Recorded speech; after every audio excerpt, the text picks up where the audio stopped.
What is up, everybody? So Memorial Day weekend is just around the corner, and what better way to do it by doing a video on one of my favorite and classic movies, Black Hawk Down. Black Hawk Down was directed by Sir Ridley Scott, who had directed Gladiator, Alien, and Prometheus later on.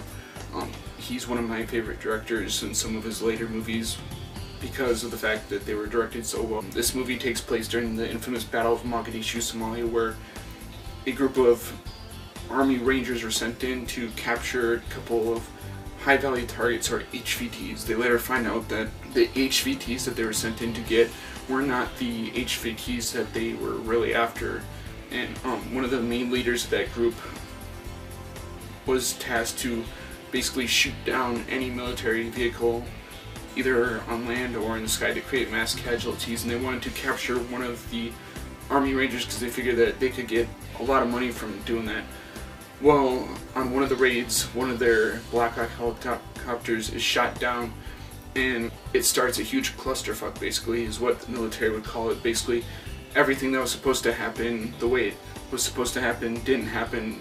Pretty much, people were stranded in the streets. It's basically a fight between the Somalis and the Army Rangers, and it went neighborhood by neighborhood, street by street, and it was a very bloody battle.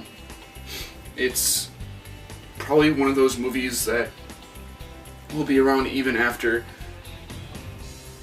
our generation is gone, and is one of those movies that people will be watching from years to come. It is definitely a movie that people should check out. The special features, the 3-disc deluxe edition, which I procured a long time ago, is one that has like tons of special features on the making of, and it's really good documentaries on how they made some of the stunt work and stuff like that. Orlando Bloom is in this movie, and he isn't in this movie for very long.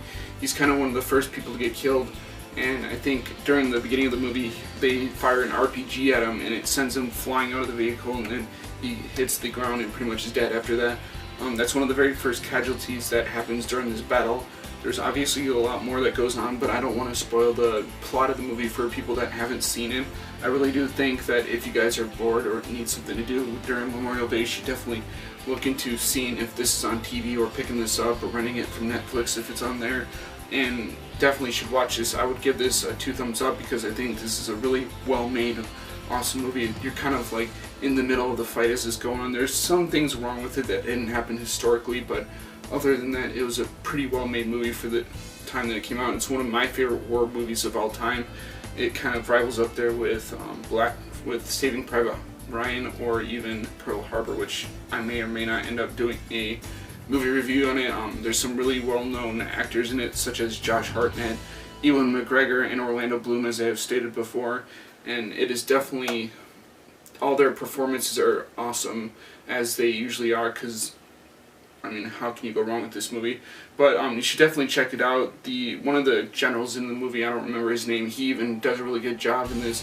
He's been in several other movies, but yeah, as I said before, there are a lot of good actors in this. The story's really well done, and the event actually did happen, which is kind of interesting to see some of the people that fought during that day kind of work on the film, because they were actually the advisors to some of the military units that were being portrayed in this. So you should definitely check this out if you get the chance, and as always, I will see you in the next one. Peace.